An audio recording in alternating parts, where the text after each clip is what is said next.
Hi friends, welcome back. இன்னைக்கு இந்த வீடியோவில் ஒரு மேக்கோவர் பற்றின டீட்டெயில்ஸ் தான் நான் உங்கள் கூட ஷேர் பண்ணிக்க போகிறேன். ரீசெண்டாக ரூமில் பார்த்தீங்கன்னா சிமெண்ட் தரையாக இருந்த காரியை டைல்ஸ் ஒட்ட மாதிரி நான் வந்து மேக்கோவர் பண்ணியிருந்தேன் ஃப்ரெண்ட்ஸ். அதுவும் ரொம்ப பட்ஜெட்டில் தான் இந்த மேக்கோவர் நான் பண்ணியிருந்தேன். டோட்டலாக எனக்கு எவ்வளோ செலவாச்சுன்னு பார்த்தீங்கன்னா 650 ரூபாயிலிருந்து 700 ரூபாய்க்குள்ளவே எனக்கு இந்த மேக்கோவர் வந்து முடிஞ்சிருச்சு. பார்க்குறதுக்கு டைல்ஸ் ஒட்டு மாதிரி லுக் வந்து ரொம்ப சூப்பராக இருந்துச்சு. சரி, இந்த வீடியோ வந்து உங்கள் கூட ஷேர் பண்ணிக்கும் போது கண்டிப்பாக நிறைய பேருக்கு வந்து ஒரு சின்ன ஐடியா கிடைக்கலாம். அதுக்காக தான் நான் இதை வந்து இன்றைக்கி ஷேர் பண்ணியிருக்கேன். இப்போ வாங்க, நான் அந்த மேக்கோவர் எப்படி பண்ணியிருந்தேன், எந்த மாதிரி பண்ணணும் அப்படிங்கிற டீட்டெயில்ஸ் எல்லாமே வீடியோக்குள்ளே போய் பார்த்து தெரிஞ்சுக்கலாம். பிஃபோர் மேக்கோவர் ரூம் எப்படி இருக்குன்னு சொல்லிட்டு ஒரு ஃபுல் வியூ பார்த்துலாம் ஃப்ரெண்ட்ஸ். அப்போ தான் எல்லாமே முடிச்சுட்டு பார்க்கும்போது உங்களுக்கு ஒரு ஐடியா வந்து கிடைக்கும் எந்த அளவுக்கு நம்ம மேக்கோவர் பண்ணியிருக்கோன்னு சொல்லிட்டு. பிஃபோர் வந்து இந்த மாதிரி தான் இருக்குது. இந்த ரூமோடைய சைஸ் எனக்கு வந்து சரியாக தெரியல, நான் வேணும்னா கேட்டு உங்களுக்கு ஸ்க்ரீனில் கொடுக்குற செக் பண்ணிக்கோங்க. இந்த ரூம் வந்து பார்த்திங்கன்னா ஃபுல்லாகவே யூடியூப்காக நான் வந்து செட் பண்ணிகிட்ருக்கேன். வீடியோஸ்லாம் எடுக்கிறதுக்கு, அதே டைமிங்கில் என்னோடய திங்ஸ்லாம் கரெக்டாக ஆர்கனைஸ் பண்ணி வைக்கிறதுக்குன்னு சொல்லி நான் செட் பண்ணிகிட்ருக்கேன். அதுக்கு பெயிண்டிங் ஒர்க் வந்து முடிச்சிட்டேன் ஃப்ரெண்ட்ஸ். இந்த கலர் தான் வந்து வீடியோஸ்க்கு கரெக்டாக இருக்குன்னு சொல்லிட்டு பெயிண்டிங் வந்து நானே பண்ணி முடிச்சிட்டேன். காரை மட்டும் பார்த்திங்கன்னா கலர் கரெக்டாக இல்லை. அந்த சிமெண்ட் கலரே இருந்தால் கூட நம்ம வந்து வீடியோஸ்க்கு அப்படியே யூஸ் பண்ணியிருக்கலாம், நேச்சுரலாக இருந்திருக்கும். பட் அங்கங்கே கரை பிடிச்சிட்டு இந்த மாதிரி தான் இருந்துச்சு. இதை வந்து வீடியோஸில் காட்டும் போது அந்த அளவுக்கு கரெக்டாக இருக்காது, ப்ரெசென்ட்டாக இருக்காதுன்னு தோணுச்சு. அதுக்காக தான் இந்த சின்ன மேக்கோவர். பட்ஜெட்டில் பண்ணணும் அப்படின்னா நம்ம வால்பேப்பர் தான் வந்து யூஸ் பண்ணணும். வால்பேப்பர் யூஸ் பண்ணி நான் உங்களுக்கு நிறையா மேக்கோவர் பண்ணி காமிச்சிருக்கேன். அதே வால்பேப்பர் யூஸ் பண்ணி நான் உங்களுக்கு அந்த வீடியோஸோட லிங்க்லாம் கொடுக்குற செக் பண்ணிக்கோங்க. நான் ஏன் வால்பேப்பர் வந்து சூஸ் பண்ணேன்னு பார்த்தீங்கன்னா, நம்ம வீடியோஸ் போட்டு 2 இயர்ஸ் ஆகுது, இன்னுமே நம்ம ஒட்டின இடத்துல வந்து வால்பேப்பர் பிரிஞ்சு வரல, கலர் ஃபேட் ஆகலை, இன்னுமே அப்படியே தான் இருக்குது. அதை நம்பி தான் நான் வந்து இங்கேயுமே வால்பேப்பர் யூஸ் பண்ணி மேக்கோவர் பண்ணிடலாம், பட்ஜெட்டில் முடிஞ்சிடும்னு சொல்லி தான் நான் வந்து இந்த ஐடியா பண்ணியிருந்தேன். முன்னாடிலாம் பார்த்திங்கன்னா நம்ம சுவருக்கு ஒட்டியிருப்போம், இன்றைக்கி வந்து பார்த்திங்கன்னா தரைக்கு ஒட்டி மேக்கோவர் பண்ண போகிறோம். அதை தான் நம்ம வந்து பார்க்க போகிறோம். நான் யூஸ் பண்ண வால்பேப்பருடைய லிங்க் கீழே கொடுக்குறேன், நீங்கள் செக் பண்ணிக்கோங்க. இன்றைக்கி நம்ம யூஸ் பண்ணக்கூடிய வால்பேப்பர் பார்த்திங்கன்னா லேபிள் மாதிரி தான் இருக்கும், கம் அதிலே இருக்கும். ஸோ பின்னாடி இருக்கக்கூடிய பேப்பர் வந்து நம்ம ரிமூவ் பண்ணிவிட்டு ஈஸியாக ஒட்டி முடிச்சிடலாம் ஃப்ரெண்ட்ஸ். வாலாக இருந்தால், அதாவது சுவரில் வந்து நீங்கள் ஒட்டுற மாதிரி இருந்தால் கொஞ்சம் டைம் எடுக்கும், ஏன்னா அது வந்து கரெக்டாக மெஷர் பண்ணி நம்ம கட் பண்ணி ஒட்டுற மாதிரி வரும். இது வந்து நம்ம உட்காந்துட்டு ஈஸியாக ஒட்டி முடிச்சிடலாம். இந்த ரூம் ஃபுல்லாக மேக்கோவர் பண்ணுறதுக்கு எங்களுக்கு எவ்வளோ டைம் எடுத்துச்சுன்னு பார்த்தீங்கன்னா 1 hour போல் டைம் எடுத்துச்சு. ஏன்னா நாங்கள் அங்கங்கே ஒட்டி எங்களுக்கு எக்ஸ்பீரியன்ஸ் ஆகிடுச்சு. ஸோ நாங்கள் சீக்கிரமாக ஒட்டி முடிச்சிட்டோம். இன்கேஸ் நீங்கள் புதுசாக ட்ரை பண்ணுறதா இருந்தால் மேக்ஸிமம் ஒரு 2 hours போல் உங்களுக்கு டைம் எடுக்கும் ஃப்ரெண்ட்ஸ். அதே மாதிரி இந்த வால்பேப்பரில் 2 விதமாக வருது. நம்ம இன்றைக்கி யூஸ் பண்ணக்கூடியது வந்து பார்த்திங்கன்னா முன்னாடியே சொன்ன மாதிரி கம் வந்து அதிலே இருக்கும், கம் இல்லாமல் கூட வரும், தனியாக கம் வந்து வாங்கி நம்ம ஒட்டுற மாதிரி இருக்கும். அது வந்து ரொம்ப டைம் எடுக்கும் ஃப்ரெண்ட்ஸ். அதுக்காக நான் அது வந்து ட்ரை பண்ணல, நான் வந்து இதே தான் வந்து யூஸ் பண்ண போகிறேன். அதே போல் நான் இன்றைக்கி சூஸ் பண்ணியிருக்கக்கூடிய கலர் பார்த்திங்கன்னா முழுக்க நான் வீடியோஸ்க்காக வந்து சூஸ் பண்ணியிருந்தேன். இதை தவிர்த்து உங்களுக்கு 3D பிரிண்டில் நிறைய வால்பேப்பர் டிசைன் வந்து கிடைக்கும். வீடியோஸ்க்கு இந்த மாதிரி உட் அண்ட் ஃபினிஷ், க்ரே கலர் இதெல்லாம் தான் கரெக்டாக இருக்கும். அதுக்காக தான் நான் இதை வந்து சூஸ் பண்ணியிருந்தேன். நீங்கள் வீட்டுக்கு ஓட்டுறதா இருந்தால் உங்களுக்கு பிடிச்ச மாதிரி நீங்கள் வந்து சூஸ் பண்ணிக்கலாம். ரூமோட ஃபுல் வியூ வந்து பார்த்துருப்பீங்க. இப்போ உங்களுக்கு ஒரு ஐடியா வந்து கிடச்சிருக்கும் இப்போ எப்படி இருக்குது அப்படின்றதுக்கு. அடுத்து தான் வால்பேப்பர் பற்றின டீட்டெயில்ஸை நான் வந்து ஷேர் பண்ணிட்டேன். முன்னாடியே சொன்ன மாதிரி லிங்க் கீழே கொடுக்குறேன், இன்கேஸ் உங்களுக்கு தேவைப்பட்டுச்சுன்னா செக் பண்ணிக்கோங்க. இப்போ அடுத்து தான் நான் வந்து எப்படி ஒட்டி மேக் ஓவர் பண்ணுறேன் அப்படிங்கிறத ஸ்டெப் பை ஸ்டெப்பாக காட்டுறேன், பாருங்கள். வால்பேப்பர் ஒட்டுறதுக்கு முன்னாடி அந்த இடத்த வந்து நல்லா தொடச்சி விட்டுருங்க ஃப்ரெண்ட்ஸ். அதே மாதிரி ஒட்ட ஸ்டார்ட் பண்ணும் போதும் துணி வச்சு நல்லா தொடச்சி எடுத்துகிட்டு அதுக்கப்புறமா ஒட்ட ஸ்டார்ட் பண்ணுங்கள். ஏன்னு பார்த்தீங்கன்னா கொஞ்சம் தூசு இருந்தால் கூட வால்பேப்பர் ஒட்டாது, அதுக்காக தான். ஸோ தூசை இல்லாமல் பார்த்துக்கோங்க. ஃபர்ஸ்ட் இந்த மாதிரி பொசிஷன் பண்ணிக்கோங்க. உங்களுக்கு எந்த சைடில் ஸ்டிக்கர் ஒட்டினா கரெக்டாக இருக்கும் அப்படின்றத செக் பண்ணிவிட்டு நீங்கள் ஒட்ட ஸ்டார்ட் பண்ணலாம். ஃபர்ஸ்ட் இந்த மாதிரி பொசிஷன் பண்ணிவிட்டு கிராஸ்லாம் இல்லாமல் கரெக்டாக வருதான்னு செக் பண்ணிவிட்டு அதுக்கப்புறமா நீங்கள் பின்னாடி அந்த பேப்பரை ரிமூவ் பண்ணி ஒட்டிகிட்டே வரலாம். எங்களுக்கு வந்து கொஞ்சம் கிராஸ் வந்துச்சு, அதை நாங்கள் கழிச்சிட்டு அது அப்படியே வந்து ஒட்டிகிட்டு வரோம். ஏன்னா அந்த கிராஸ் நம்ம வந்து அட்ஜஸ்ட் பண்ணி ஒட்டோம் அப்படின்னா ஃபுல்லாகவே லாஸ்ட்டில் பார்க்குறதுக்கு அந்த வால்பேப்பர் வந்து கிராஸாகவே தெரியும். கிராஸ் இருக்கக்கூடிய இடத்த நீங்கள் கழிச்சிட்டு ஒட்டும் போது லாஸ்ட்டாக ஏதாவது கொஞ்சம் பிட் ஏதாவது மீறும் இல்லையா, அதை யூஸ் பண்ணி நம்ம அங்கே வந்து கவர் பண்ணிக்கலாம். இல்லைனா உங்களுக்கு அதிகமாக சுருக்கம் வந்துகிட்டே இருக்கும். அந்த கிராஸ்லாம் நீங்கள் கவர் பண்ணி ஒட்ட ஸ்டார்ட் பண்ணிங்க அப்படின்னா அதிகமாக சுருக்கம் வரும். ஸோ நீங்கள் அதை கழிச்சிட்டு ஒட்டிட்டு லாஸ்ட்டாக அதை வந்து ஏதாவது பேப்பர் வால்பேப்பர் மீறும், அதை யூஸ் பண்ணி நீங்கள் கவர் பண்ணிக்கலாம். இப்போ கொஞ்சம் கொஞ்சமாக நம்ம பின்னாடி இருக்கக்கூடிய பேப்பரை ரிமூவ் பண்ணிவிட்டு துணி வச்சு இந்த மாதிரி தேய்ச்சிட்டே வரணும், சுருக்கம் இல்லாமல்.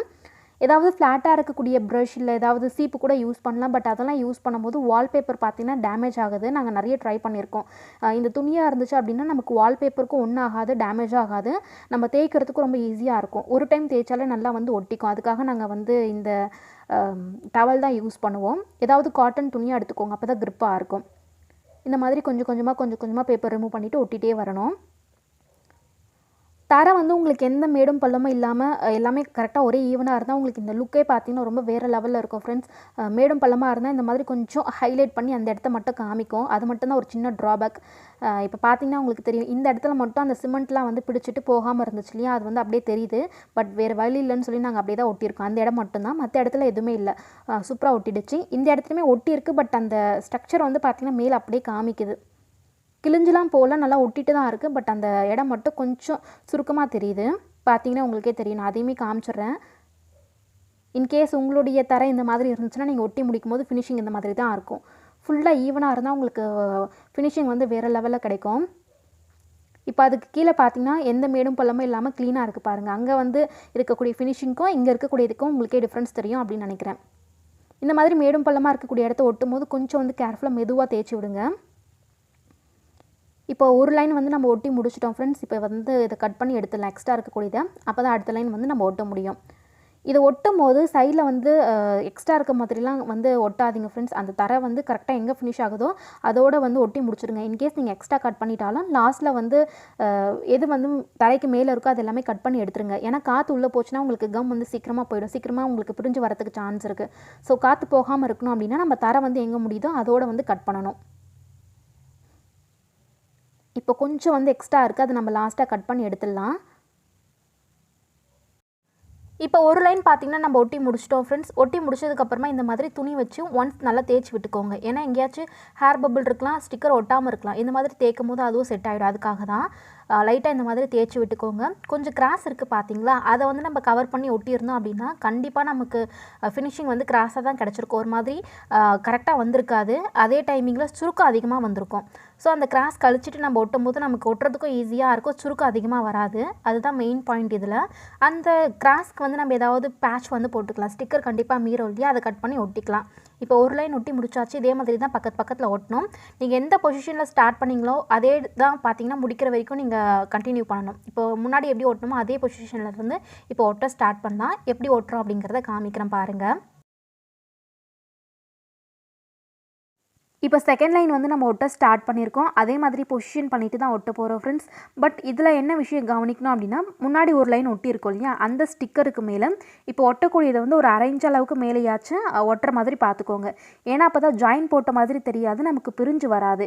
இதுவே ரொம்ப வந்து அதாவது ஸ்டிக்கர் மேலே ஸ்டிக்கர் ஒட்டாமல் நம்ம அப்படியே பக்கத்தில் ஒட்டும் போது பிரிஞ்சுட்டு வரதுக்கு நிறைய சான்ஸ் இருக்கும். ஜாயிண்ட் போட்ட மாதிரி தெரியும். ஸோ உங்களுக்கு ஜாயிண்ட் போட்ட மாதிரி தெரியக்கூடாதுன்னா முன்னாடி இருக்கக்கூடிய ஸ்டிக்கர் மேலே ஒரு 1/2 இன்ச் அளவுக்கு இது வந்து இருக்கிற மாதிரி பார்த்துக்கோங்க.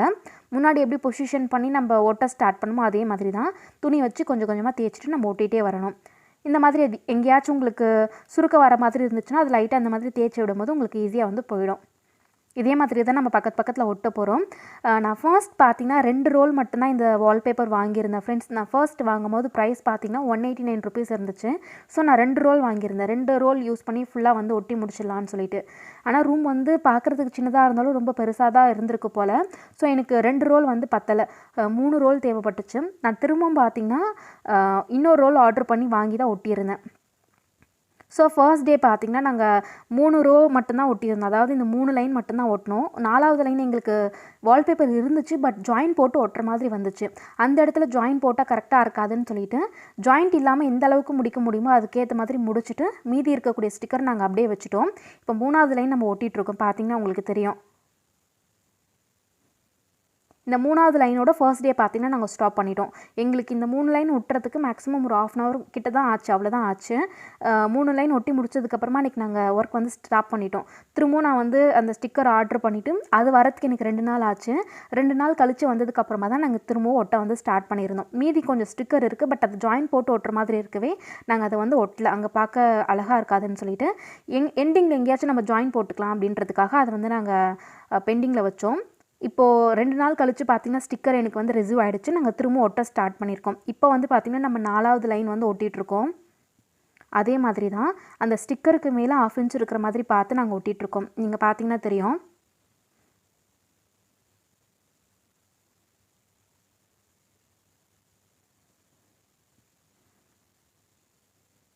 தரையில் ஒட்டுறதால நமக்கு கொஞ்சம் கம்ஃபர்டபுளாக தான் இருக்கும் ஃப்ரெண்ட்ஸ். வால்னால் பார்த்திங்கன்னா நமக்கு ஹைட் கூட எட்டாது. பட் இது வந்து ரொம்ப ஈஸியாக தான் இருந்துச்சு ஒட்டுறதுக்கு. ஒருத்தர் யாராவது ஹெல்ப்புக்கு இருந்தாங்கன்னா நம்ம டக்குன்னு வந்து ஒட்டி முடிச்சிடலாம்.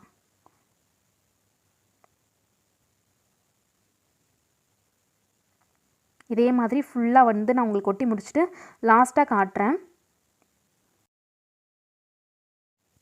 இப்போ பாருங்கள் ஃப்ரெண்ட்ஸ், 4 லைன் வந்து நம்ம ஒட்டி முடிச்சிட்டோம். இப்போதைக்கு ஃபினிஷிங் இந்த மாதிரி தான் இருக்குது. நான் உங்களுக்கு 4th லைன் ஒட்டும் போது தான் காமிச்சிருந்தேன். இப்போ அதையுமே ஒட்டி முடிச்சதுக்கப்புறமா இந்த மாதிரி தான் இருக்குது. இதுக்கு பக்கத்தில் இன்னொரு லைன் வந்து ஒட்டுற மாதிரி வரும். அதுக்கு பக்கத்தில் கொஞ்சம் கேப் வந்து இருக்கும்.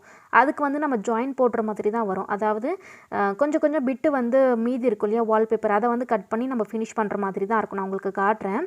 இப்போ நம்ம 5th லைன் வந்து ஒட்டிகிட்ருக்கோம். முன்னாடி எப்படி பண்ணமோ அதே மாதிரி தான். இந்த கலர் வந்து பார்க்குறதுக்கு ஏதோ ஒரு மாதிரி இருக்கும்னு நினச்சேன். பட் ஃபினிஷிங் வந்து உண்மையாகவே ரொம்பவே நல்லா இருந்துச்சு. இந்த வால்பேப்பரில் 2-3 கலர் இருக்கும் ஃப்ரெண்ட்ஸ். அதாவது இதே மாடல் தான். பட் இதை விட கொஞ்சம் டார்க்காக இருக்கும், இதை விட லைட்டாகவும் கிடைக்கும். இன்னொன்று வந்து டார்க் ப்ரௌனில் கிடைக்கும். உங்களுக்கு எது வேணுமோ அதுக்கேற்ற மாதிரி நீங்கள் வாங்கிக்கலாம். ரொம்ப டார்க்காக இருந்தால் பார்க்குறதுக்கு ரூம் வந்து கொஞ்சம் இருட்டின மாதிரி தெரியும். அப்படின்றதுக்காக தான் நான் இதை வந்து சூஸ் பண்ணியிருந்தேன். இதுவும் வீடியோஸ்க்கு ஓரளவுக்கு கரெக்டாக இருக்கும்னு சொல்லிட்டு. ஃபர்ஸ்ட் டைம் இந்த வால்பேப்பர் நான் பர்ச்சேஸ் பண்ணும்போது ரேட் வந்து பார்த்தீங்கன்னா 189 ருபீஸ் தான் இருந்துச்சு. ஸோ நான் அதனால தான் 2 வந்து பர்ச்சேஸ் பண்ணியிருந்தேன். 500க்குள்ளவே நமக்கு முடிஞ்சிடும் அப்படின்னு சொல்லிட்டு. பட் எனக்கு 3வது தேவைப்படும் போது நான் பர்ச்சேஸ் பண்ணேன் இல்லையா, அப்போ வந்து ரேட் பார்த்தீங்கன்னா 299 ருபீஸ் இருந்துச்சு ஃப்ரெண்ட்ஸ். 120 ருபீஸ் பார்த்தீங்கன்னா அதிகமாக தான் இருந்துச்சு. வேறு வழியே இல்லாமல் நான் வந்து வாங்கி அதை ஃபினிஷ் பண்ணியிருந்தேன். நிறைய டைம் வந்து ஆஃபரில் போடுவாங்க. இன்கேஸ் நீங்கள் வந்து மேக் ஓவர் பண்ண போகிறீங்க அப்படின்னா கொஞ்சம் பிளான் பண்ணிவிட்டு ஆஃபர் இருக்கிற டைமிங்கில் வந்து கரெக்டாக வாங்கிக்கோங்க. ஒன்று வந்து நீங்கள் எக்ஸ்ட்ரா கூட அப்போ வாங்கி வச்சுக்கலாம். ஏன்னா நம்ம திரும்பவும் தேவைப்படும் போது ரேட் வந்து அதிகமாகிடுது. அதுக்காக தான் நான் 2வது டைம் பர்ச்சேஸ் பண்ணும்போது 299 ருபீஸ் தான் கொஞ்சம் அதிகமாக தோணுச்சு. பட் நான் வந்து ஃபினிஷ் பண்ணணும் அப்படின்றதுக்காக வாங்கி முடிச்சிருந்தேன். இதுவே நான் வந்து 189 ருபீஸ்க்குள்ளவே இருக்கும்போது வாங்கியிருந்தேன் அப்படின்னா எனக்கு 500 இல்லை 600க்குள்ளவே வந்து மேக்ஸிமம் வந்து முடிஞ்சிருக்கும். அந்த பட்ஜெட்லேயே முடிஞ்சிருக்கும். இப்போ 5th லைனை ஒட்டி முடிச்சாச்சு. அடுத்ததாக பார்த்திங்கன்னா இங்கே வந்து கொஞ்சம் கேப் இருக்கு இல்லையா, அங்கே எல்லாமே குட்டி குட்டி பீஸாக கட் பண்ணி இந்த மாதிரி நாங்கள் வந்து ஒட்டிகிட்ருந்தோம். ஒட்டி அதை எல்லாத்தையும் ஃபினிஷ் பண்ணி முடிச்சிட்டோம். இங்கே வந்து கட் பண்ணணும். ஏன்னா அங்கே வந்து சொரசொரப்பாக இருக்கு இல்லையா, அங்கே ஒட்டாது. அதை கட் பண்ணணும். லாஸ்ட்டாக கட் பண்ணிக்கலாம்னு சொல்லிட்டு இப்போதைக்கு ஒட்டி வச்சுருக்கோம். இதே மாதிரி தான் குட்டி குட்டியாக கட் பண்ணி ஃபுல்லாக வந்து ஃபினிஷ் பண்ண போகிறோம். அவ்வளோதான் ஃப்ரெண்ட்ஸ், ஃபுல்லாக ஃபினிஷ் பண்ணி முடிச்சாச்சு. ஃபைனல் லுக் உண்மையாக ரொம்பவே நல்லா இருந்துச்சு. உங்களுக்கு பார்க்கும்போது தெரியும் அப்படின்னு நினைக்கிறேன். ஒரு இடத்துல கூட ஜாயின் போட்டோம் அப்படின்னு சொல்லிட்டு இந்த டிசைனில் தெரியல. மேபி வேறு ஏதாவது டிசைனில் வந்து நம்ம ஜாயின் போட்டிருந்தோன்னா தெரிஞ்சிருக்கும். அந்த ஒரே ஒரு இடத்துல மட்டும்தான் தெரியுது, மற்ற இடத்துல எதுவுமே தெரியல. அது கூட உத்து பார்த்தா தான் தெரியும். ஃபினிஷிங் உண்மையாகவே ரொம்பவே நல்லா இருந்துச்சு ஃப்ரெண்ட்ஸ். லுக்கே வந்து ரொம்ப மாறிடுச்சு, ரூமே வந்து மாறிடுச்சு. நான் உங்களுக்கு ஃபுல்லாக இந்த பேப்பர்லாம் எடுத்துகிட்டு எப்படி இருக்குது அப்படிங்கிறத காமிக்கிறேன். ஃபுல்லாக ஒட்டி முடிச்சாச்சு ஃப்ரெண்ட்ஸ். ஃபைனல் லுக் இது தான். ஜாயின் போட்ட இடம்லாம் அந்தளவுக்கு விசிபிளாக தெரியல. பட் அந்த மேடும் பள்ளமாக இருந்துச்சு, அந்த ஒரே ஒரு இடம் மட்டும்தான் கொஞ்சம் சுருக்கமாக தெரியுது தவிர மற்றபடி எல்லா இடமும் பார்க்குறதுக்கு நீட்டாக சூப்பராக தெரிஞ்சிச்சு. இந்தளவுக்கு நீட்டாக வரும்னு சொல்லி நான் எக்ஸ்பெக்ட் பண்ணல. ரொம்பவே நல்லா இருந்துச்சு. கலர் கூட பார்த்திங்கன்னா இதுவே ஓகேவாக தோணுச்சு. நான் கூட வீடியோக்காக தான் இந்த கலர் சூஸ் பண்ணியிருந்தேன். பட் ரொம்பவே ஆப்டாக இருந்துச்சு லுக் வந்து பார்க்குறதுக்கு. இந்த ஒரு இடம் மட்டும்தான் கொஞ்சம் வந்து அந்த சுருக்கம் தெரியுதே தவிர மற்ற இடத்துல எல்லாமே நீட்டாக சூப்பராக இருந்துச்சு. பிரிண்ட் பண்ண மாதிரியே இருந்துச்சு. ஒரு டைல்ஸ் ஒட்டினா எப்படி இருக்குமோ அதே மாதிரி தான் இருந்துச்சு. முன்னாடியே சொன்ன மாதிரி இதில் நிறைய பிரிண்ட் இருக்கும் ஃப்ரெண்ட்ஸ். நான் வீடியோஸ்க்காக இது யூஸ் பண்ணியிருக்கேன். 3D பிரிண்ட்லாம் நீங்கள் ஒட்டினீங்கன்னா இன்னுமே பார்க்க அழகாக இருக்கும். நான் உங்களுக்கு இதோட before and after picture attach பண்ணுறேன் பாருங்கள். அப்போ உங்களுக்கு டிஃப்ரென்ஸ் தெரியும். இதுவே இந்த ரூமுக்கு நம்ம டைல்ஸ் ஒட்டியிருந்தோம் அப்படின்னா பட்ஜெட்டும் அதிகமாக போயிருக்கும். அதே மாதிரி அந்த கதவு இருக்கு இல்லையா, அது இடிக்காத அளவுக்கு நம்ம கீழே வரைக்கும் பள்ளம் தோண்டி மேட்ச் பண்ணி ஒட்டி இருக்கணும். அப்படி இல்லைனா ஹைட் வந்து மேலே ஏறி இருக்கும். ஸோ கதவை கட் பண்ணி எடுக்கிற மாதிரி வந்திருக்கும். ஹைட் ஏறிடுச்சு அப்படின்னா நம்ம கதவை க்ளோஸ் பண்ண முடியாதுல்ல. ஸோ அந்த கதவை பார்த்திங்கன்னா நம்ம ஒன்றும் மேலே ஏற்றிருக்கணும், இல்லை கட் பண்ணி எடுக்கிற மாதிரி வந்திருக்கும். பட் இந்த ஸ்டிக்கர் இருக்கவே நம்ம ஈஸியாக வந்து பட்ஜெட்டில் ஒரு மேக் ஓவர் முடிச்சிட்டோம்.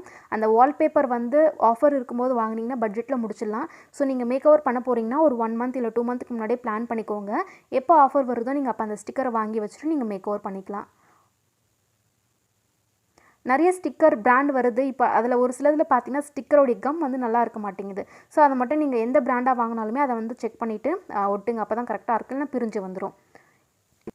ஸோ ரிவ்யூஸ்லாம் படித்து பார்த்து வாங்குங்க ஃப்ரெண்ட்ஸ். இந்த பிராண்ட் பொறுத்த வரைக்கும் அந்த கம் வந்து பார்த்திங்கன்னா ரொம்பவே நல்லாயிருக்கும். ஸ்ட்ராங்காக பிடிச்சிக்கும், பிரிஞ்சே வராது. அந்த அளவுக்கு குவாலிட்டியாக இருக்கும். ஆனால் டிசைன் பார்த்திங்கன்னா 2 வருஷமாக இருக்கக்கூடிய டிசைன் மட்டும்தான் இருக்குது. நிறைய எதுவுமே அப்டேட்டே பண்ணல, புதுசாக எதுவுமே அப்டேட் பண்ணல. அதுதான் ஒரு மைனஸ் பாயிண்ட்டாக இருக்குது தவிர மற்றபடி அந்த ஸ்டிக்னஸ்லாம் பார்த்திங்கன்னா ரொம்பவே நல்லாயிருக்கும். நிறைய பிராண்டில் நிறைய டிசைன் இருக்கும். பட் அந்த கம் வந்து பார்த்திங்கன்னா அந்தளவுக்கு குவாலிட்டியாக இல்லை. அதுக்காக தான் இந்த பாயிண்ட் வந்து மென்ஷன் பண்ணியிருக்கேன். ஸோ அதை மட்டும் பார்த்து செக் பண்ணி வாங்கிக்கோங்க. அவ்வளோதான் ஃப்ரெண்ட்ஸ். இந்த வீடியோ மூலிமா ஏதாவது ஐடியா உங்களுக்கு கிடச்சிருக்கும்னு நினைக்கிறேன். வீடியோஸ் பிடிச்சிருந்தா மறக்காமல் சேனலுக்கு சப்ஸ்கிரைப் பண்ணிக்கோங்க. இது போல் இன்னொரு பயனுள்ள வீடியோவில் நம்ம பார்க்கலாம். தேங்க்யூ.